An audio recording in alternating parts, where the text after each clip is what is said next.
Now, thanks to CATIA 3D Experience, you can completely define a part with tolerances and annotations directly in 3D, making the definition more accurate and accelerating the development process.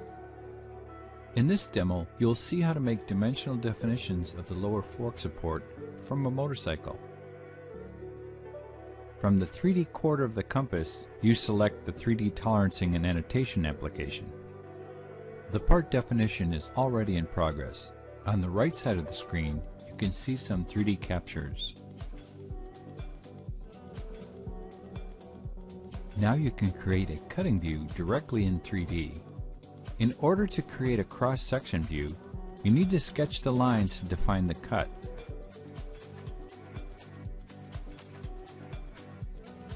Please note that for this function, you use the standard sketcher functions. When you finish drawing lines, you can exit from the sketcher. Now you can confirm that the cutting view capture appears on the right side in the list, and you can activate it. In order to make sure that you can create consistent and pertinent definitions, you can use the Semantic Tolerancing Advisor. When you select a surface of the geometry, the advisor proposes the options corresponding to the context of the selection. On the cylinder surface, for example, if you would like to create a diameter, the advisor proposes some options like tolerances and callouts. On the planar surface, you can create a datum as a reference for consequent dimensions to follow.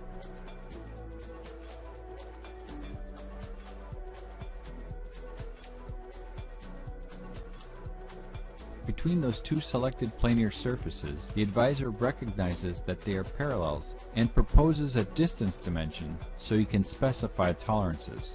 Now you would want to select the parallelism specification as datum D. You select the parallelism and specify the tolerance to complete. Now you can continue in this manner, helped by the advisor, to create the rest of the dimensional definitions.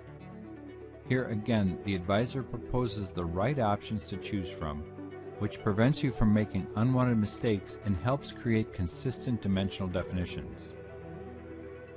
Now you can continue to complete the definition tasks. Specifically, select the capture to be completed, activate it, and continue defining tolerances.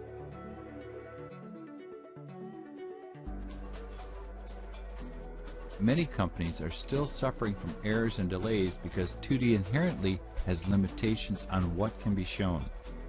With the old way of traditional drafting, you had to make projections of a 3D model in 2D views, and the task of dimensional definitions had to wait until this projection process was completed.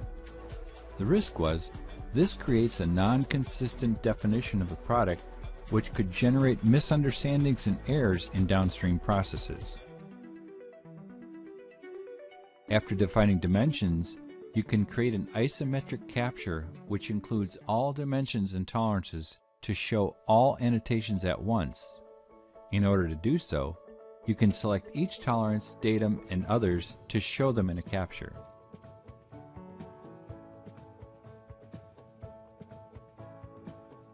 Sometimes it's necessary to print a part with a drafting appearance, which is called a blueprint.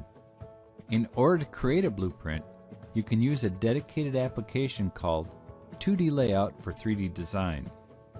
This application proposes an arrangement of each capture created during the definition and tolerancing steps. With the help of this application, the arrangement looks like a drafting, as if it were drawn on a piece of paper with a designated title block. One key value of this application is that you have a direct access to multiple views of the annotated 3D part. As an option, you can print this out as a real drafting output if it's necessary. The last important reminder is 3D is a master. When annotations are modified, the blueprint is updated as well. To sum up, the 3D master approach from CATIA 3D Experience offers a single full 3D definition of a product for manufacturing. You can create dimensions and tolerances on the geometry, respecting standards. The Tolerancing Advisor helps you create a consistent dimensioning of a product. And it's also possible to generate 2D drawings on demand based on the 3D definition.